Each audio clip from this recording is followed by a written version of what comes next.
I arrived at the mining settlement in the early October morning of 1912.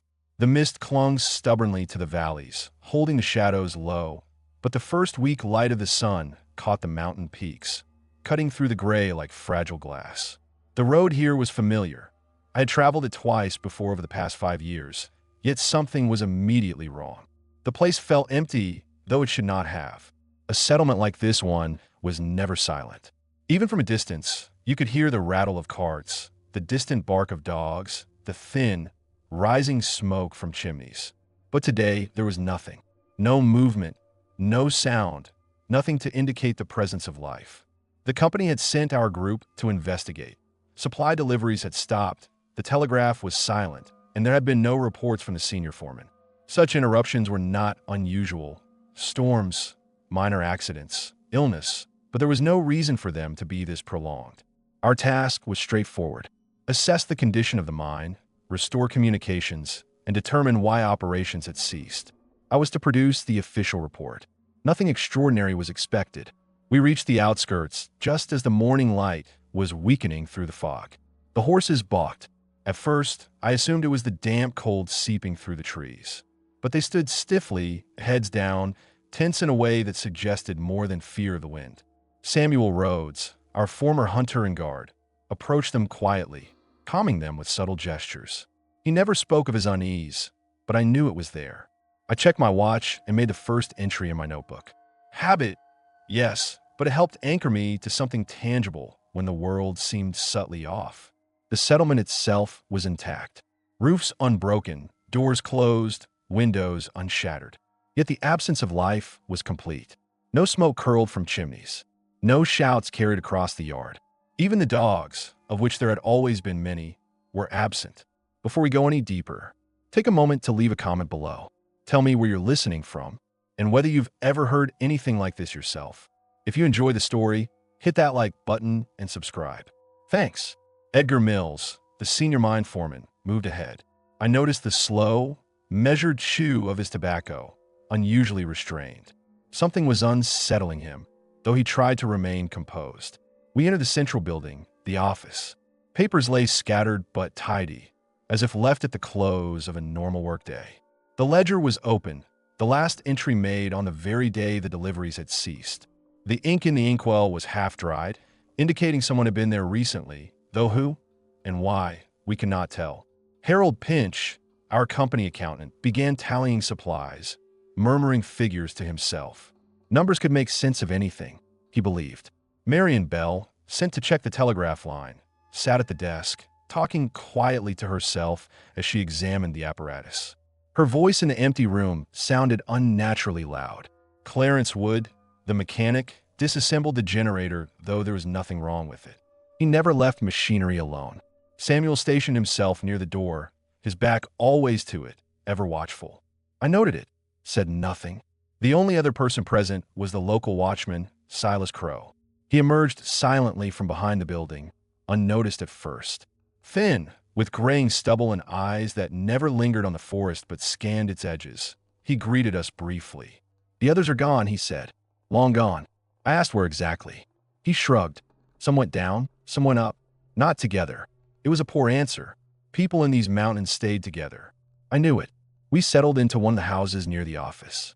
I ordered doors and windows shut before nightfall, not out of fear, but precaution. Yet even then, a feeling lingered one I could not shake. It was quiet, too quiet. The wind between the trees should have moved and sighed, but it did not. Even the natural sounds seemed muted. And for the first time in a long while, I made no further entries in my notebook before sunset. We spent the first hours moving through the settlement, taking stock of what remained. The houses were intact, but there was a sense of abandonment that did not belong to ordinary neglect. Items were left precisely where they had been used. Boots by beds, jackets hanging on hooks, unfinished meals wrapped in cloth.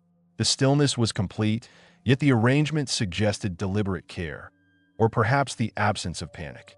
I began to catalog the group, though we all knew each other's roles well. Edgar Mills, the foreman, carried authority silently. His experience with the mine was unmatched. He knew every incline, every shaft. Today, however, his usual calm was restrained. He chewed tobacco slower than normal, his jaw tight, as if measuring his own reaction to the empty settlement. Samuel Rhodes, the garden hunter, stayed near doors and windows, always aware, always cautious. He never sat with his back turned to an entry, a habit I had learned to respect. Clarence Wood, our mechanic, could not remain idle. He checked machinery that required no attention, disassembling and reassembling it methodically, hand steady, even as unease hovered in the room. Harold Pinch, the accountant, did what he did best. He tallied supplies obsessively, muttering numbers that seemed to anchor him to a world he could still measure. Marion Bell, sent to inspect the telegraph, sat quietly at the desk, murmuring to herself as she worked. The sound of her voice in the empty room seemed unusually loud, almost intrusive, yet it reassured her that she remained connected to something real. Silas Crow, the local watchman, was a presence apart. He did not speak unless necessary, and even then, his words were few. He never looked into the forest at night, and his eyes moved constantly, scanning, measuring, always aware of something beyond the edge of the settlement. As the day progressed, we moved systematically through the central buildings. The office still smelled faintly of ink and coal smoke, a lingering reminder of human activity. Ledgers lay open, but entries had stopped abruptly. Someone had been here not long ago, yet no one remained. This absence, orderly and silent, created a tension no one could ignore. We inspected the mine entrance together. Edgar led the way, lamp held low, scanning the shadowed interior. It was clean, almost too clean. Tools lay in place. The tracks of human feet were absent. Something had left, or perhaps something had watched, and there was no evidence of panic, only an eerie cessation of routine. Harold, restless, kept counting supplies, moving from one stack to another as if the numbers themselves could explain the disappearance. Clarence, still quiet, worked on a generator but did not switch it on. Samuel remained at the door, tense, hand resting lightly on his knife, ready yet restrained. Marion's hands trembled occasionally, though she tried to hide it beneath her work. By late afternoon, we discovered the first sign of real disturbance. A small outbuilding, previously locked, was now open. Nothing was taken, nothing overturned, but the door creaked slightly on its hinges. Edgar paused, staring at it. "No one left like this," he said softly. Not in haste. I knew he meant it beyond the obvious. He did not know how to articulate the unease creeping through us. There were no signs of struggle, no traces of the missing men, just absence, the kind that presses in without sound. We agreed to spend the night together in the largest house near the office. It was a practical choice, but there was also an unspoken understanding. The forest and the empty streets held something we could not yet identify. Each of us prepared in silence. The lamps were lit, doors bolted, and yet the sense of being observed remained. For the first time, I noted how carefully each of us moved, how deliberately we avoided making unnecessary noise. The silence was almost tangible, as if the air itself had thickened in response to the missing presence. And in that stillness, we all felt it, something unseen, watching, waiting. The first night came quietly, yet the tension never waned. We were together, yet apart in our awareness. Every small sound, the creak of floorboard, the rustle of fabric, the shift of a chair, drew our attention. Sleep was shallow, brief, and hesitant. The settlement, so familiar and contained, had transformed into something else, a space held in suspense, waiting for the next revelation. The next morning, I woke earlier than the others. There was no reason, yet my eyes opened to a stillness that felt wrong. The house was colder than it should have been. The fire had long since died, though the wood remained neatly stacked against the wall. I considered that someone might have tended it during the night, but that seemed unlikely. The sensation was one of subtle disturbance, a quiet tension pressing against the edges of awareness. I stepped outside before the sun had fully risen. Mist hung low, drifting slowly between the buildings, flattening the familiar contours of the settlement. The ground beneath my boots was damp, leaves slick with moisture. And then I noticed footprints in the soil along the main path, leading toward the storage sheds.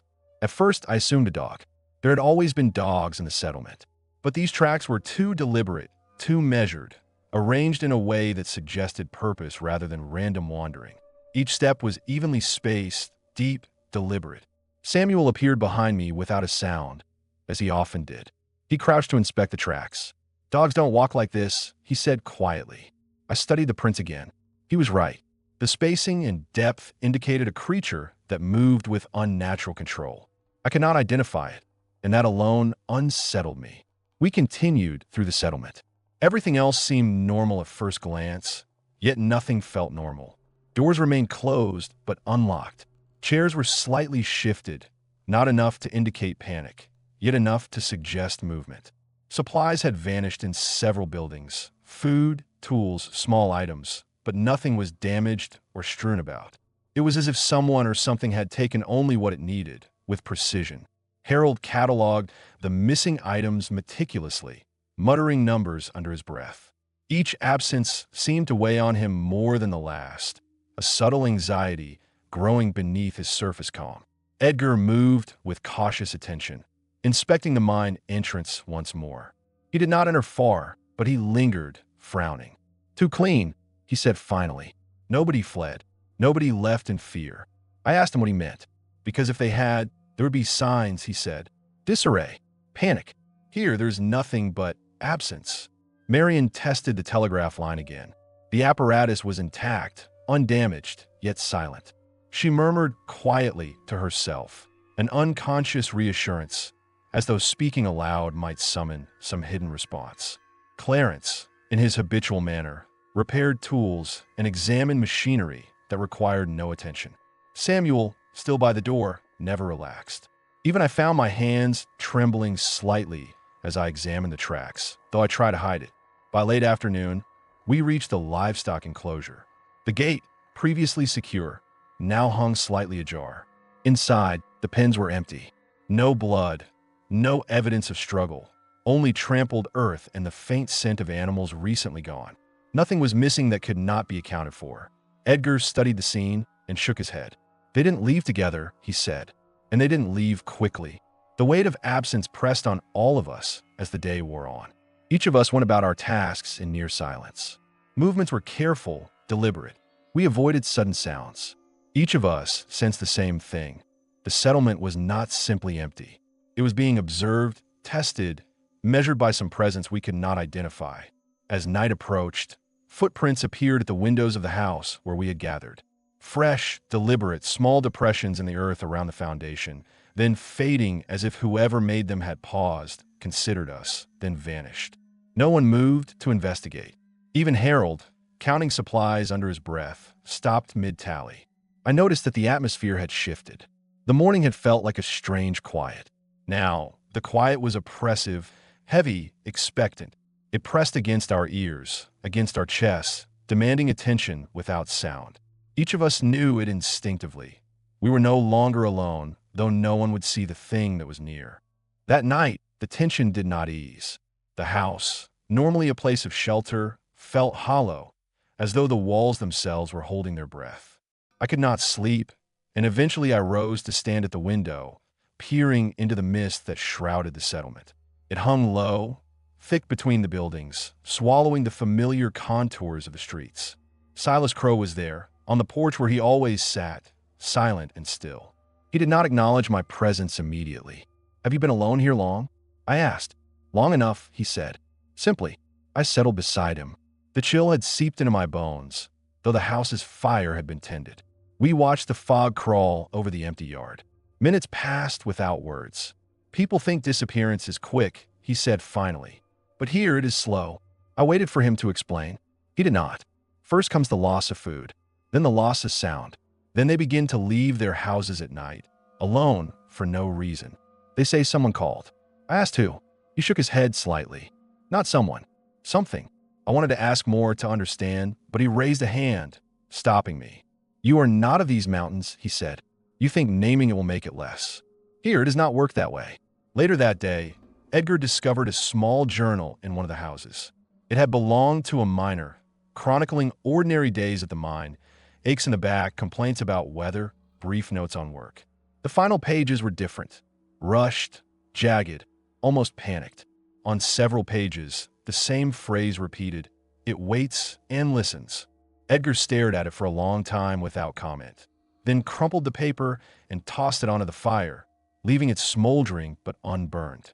When evening came, Silas spoke again, only after we had all gathered in the main room with doors shut and lamps lit. "It is not an animal," he said, "nor is it human. It remembers how a voice sounds. Not the words, but the tone." Marion, quieter than usual, asked what it wanted. "Hunger," he said, "and patience. It does not chase. It follows." I asked why it had not acted sooner. For the first time, Silas looked directly at me. "Because you are still together." That ended the conversation. Not because there was nothing left to say, but because words could not bridge the distance between what we knew and what we feared. When night fell, a faint creak sounded somewhere in the settlement. A door, possibly two. No one went to investigate. We simply sat in the glow of the lamp, listening. It was an unspoken agreement. The place was occupied, and we were observed. The tension deepened, not through violence, but through absence and suggestion. The more we looked, the more we realized that the settlement's emptiness was active, deliberate, and knowing. We were not alone. The next 2 days passed in a blur, a slow, pressing awareness of emptiness. We moved through the settlement in the same cautious rhythm. Morning, inspect buildings. Midday, check the mine and storage sheds. Evening, attempt to restore communications. Each task was measured, deliberate, but no sense of progress came. The place felt suspended, as if time itself had grown heavy. We entered house after house. Most were intact, yet the signs of life were ghostly. Shoes remained near beds, jackets hung on hooks, unfinished bread wrapped neatly.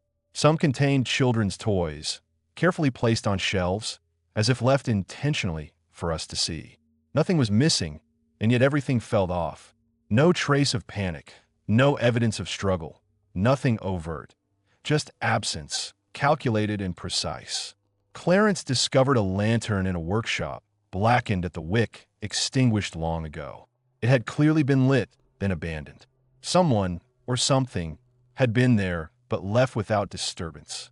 The realization pressed on me, cold and subtle. The mine was inspected once. Edgar led, lamp low, scanning the shadows. Tools were in place, wagon stationary. Footprints were absent. No evidence of haste. No evidence of panic. Only a space held perfectly still, as though someone had simply stopped being there. Harold tallied supplies compulsively, whispering numbers that seemed to anchor him to a reality that had grown uncertain.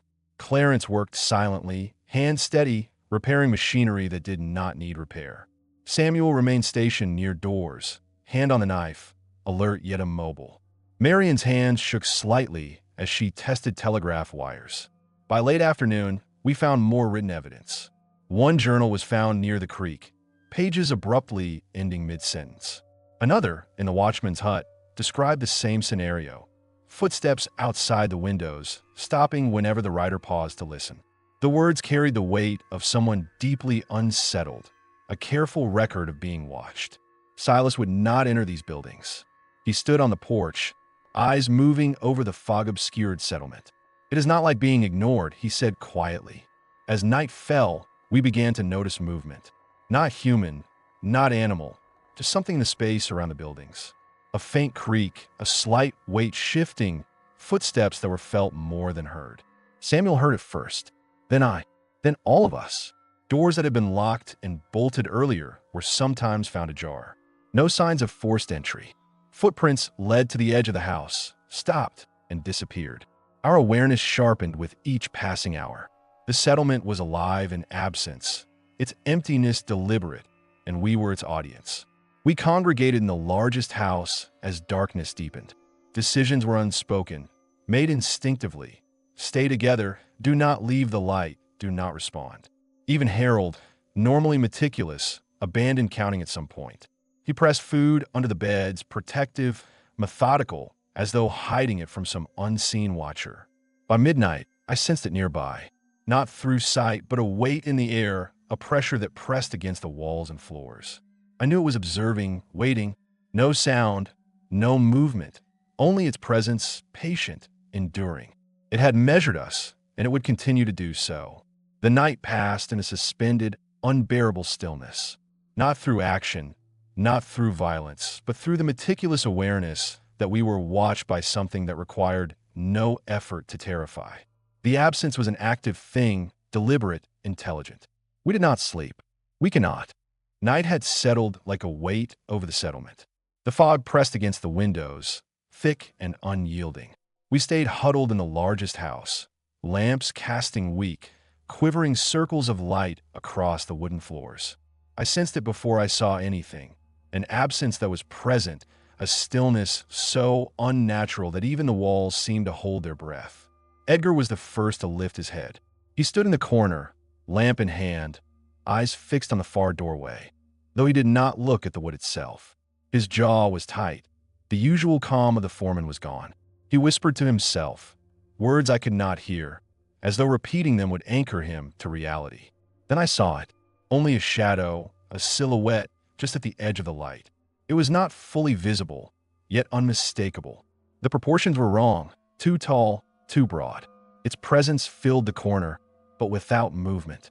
Not breathing, not stepping, yet occupying space as if it were solid, tangible. Samuel froze near the door, knife in hand, but did not raise it. He did not even twitch. Marian's hugged a pillow to her chest, wide-eyed but perfectly still. Harold crouched beneath a table, whispering numbers under his breath, holding himself in place. Clarence stood silently, holding the generator, its weak light failing to penetrate the thick shadow. I felt the impossibility of it. It should have moved, yet it remained. Time itself seemed to stretch around it. I watched, heart hammering, aware that even the smallest motion could betray us. For what seemed like hours, it simply stood there, not threatening, not attacking, but assessing. Occasionally, its outline shifted slightly, almost imperceptibly, mimicking the motion of our bodies in a warped, delayed reflection. Each time, a chill ran through me. It was not human, yet it copied, observed, learned. Edgar finally whispered, his voice low and raw. It isn't a man, and it isn't an animal. I could only nod. My hands were trembling too much to take notes, to write, to document. It was enough to see, to know. Then, as silently as it appeared, it was gone. No footsteps, no shadow crossing the floor, only absence. The corner of the room felt empty, yet somehow heavier. We did not speak. No one moved. Even breathing was measured, careful, deliberate. We lay awake until dawn, the lamp sputtering weakly. Every glance toward the doorway made me think I could see the silhouette returning. Nothing happened, yet all of us knew the encounter had changed something fundamental. The settlement was no longer simply a space. It was occupied by something that did not need to act to control. I realized, as I stared at the empty corner, that fear could exist without attack. That understanding alone was enough to paralyze. We survived the night by endurance, by stillness, and by the tacit agreement to pretend nothing was there. Even when the first light of morning broke through the fog, none of us spoke of what we had seen. It was unnecessary. We all carried the same knowledge. That figure, the impossible proportions, the silent observation. It had marked us, and we would not be free of it, not in this settlement, not anywhere it chose to follow. Night returned, heavier this time, as if the fog itself had thickened to suffocate the settlement. We remained in the largest house, huddled close, lamps casting wavering circles of light that seemed almost fragile against the encompassing darkness. The wind, which should have rattled the trees and carried faint sounds, was absent. A stillness pressed down on us, heavier than any storm. Then it began. Not immediately, not violently, but subtly. First, a creak from the roof, soft, deliberate. A step above us, slow, measured, without sound on the floorboards. We all froze, senses sharpened, though none of us could identify its location. The presence was there, moving with patient precision. Then came the voices, faint at first, almost whispering, but unmistakable. Marian's name, called in the voice of her mother long dead. A familiar laugh, distorted but recognizable. The voice of one of the miners who had vanished weeks ago, now calling softly from the darkness. It did not shout, it did not demand. It merely spoke, testing. Samuel gripped his knife tightly, yet did not rise. Harold pressed his hands over his ears, but did not speak. Even Edgar, normally unflinching, remained silent, lips pressed together, staring into the shadows. Silence became a weapon. The simple act of not moving seemed to keep us safe, yet the pressure was unrelenting. The sounds shifted unpredictably. Footsteps circled the house, light enough not to dent the floor, but heavy enough to be felt in the chest. Scrapes and thuds came from the roof, the walls, the floors, sometimes matching our own movements, sometimes echoing them, warped, delayed. Every small motion of ours was mirrored, altered, reflected in ways that made us doubt our own senses. It imitated voices of friends and family, voices of the lost, voices we thought belonged only to memory.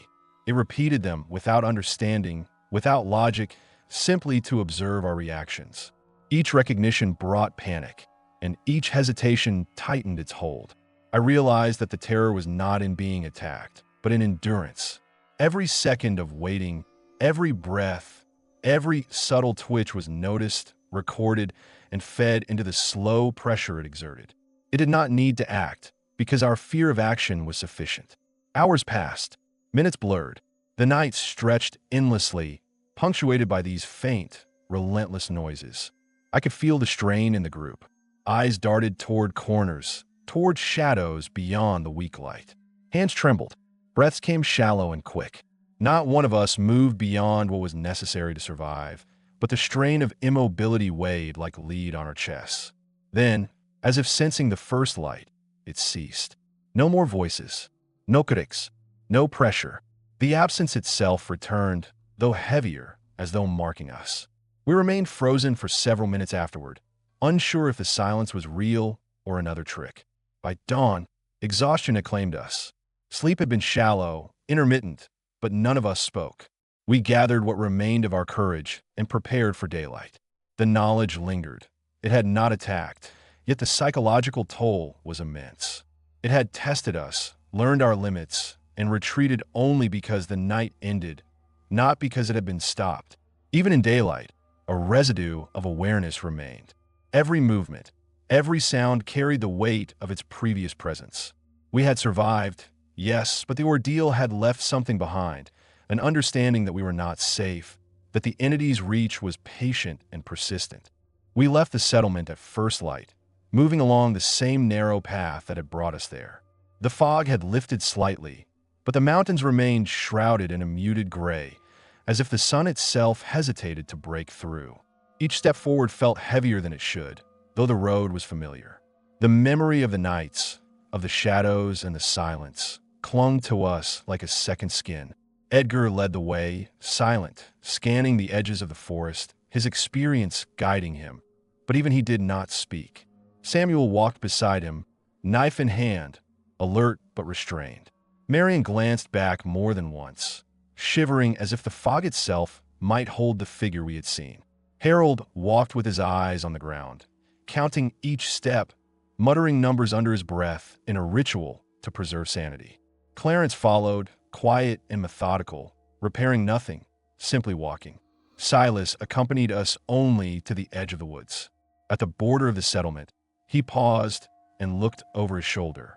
His eyes darted to every shadow between the trees, scanning the mist. "It will wait," he said. "I did not ask what. I did not need to." We all knew. The creature, whatever it was, would linger, observing, patient. It did not need to chase. It had already learned enough, and we had already been marked. The road narrowed. Trees pressed in from either side. Even the occasional sound, a bird, a distant rushing stream, felt amplified in the emptiness. The settlement disappeared behind us, but did not feel gone. It remained in memory, in the stillness, in the pressure against our chests. I realized then that survival was not victory. Leaving the settlement did not undo what had happened. It had observed, learned, and adapted. Its presence followed us in subtle ways, in shadows, in the spaces between trees, in the cold and silence that pressed down despite daylight. We did not speak of the nights, of the figure, or of the voices. Words could not contain it. Silence became our shield, yet it was fragile, inadequate. Each of us understood instinctively. Any discussion might draw attention, awaken memory in ways that would allow it to follow more closely. By midday, The mountains seemed less ominous, the sun stronger, but the unease lingered. I felt it in the simple acts of walking. Each step measured, each glance toward the tree leaned cautious. The creature had not pursued physically, but the weight of its observation remained, a psychological tether that could not be cut. Even as we reached a point where the forest thinned and the land opened into valleys we knew, I could not shake the certainty that it had not left. It had retreated, perhaps, but only to wait. Somewhere beyond vision, it remembered our voices, our faces, the sound of our steps, the rhythm of our fear. I recorded the journey, every detail, every sensation. Yet the knowledge was incomplete, inadequate. The settlement, the nights, the presence. It would continue to haunt us. And perhaps it would follow others, learning anew, patient and unhurried. I wrote the final line in my journal. We survived, but it remains. Even as I closed the notebook, I knew it was true. The ordeal was not over. It never truly ends. The shadow lingers in memory, in expectation, in the quiet spaces where light fails to reach. Somewhere, it waits, and we're left to live with that understanding.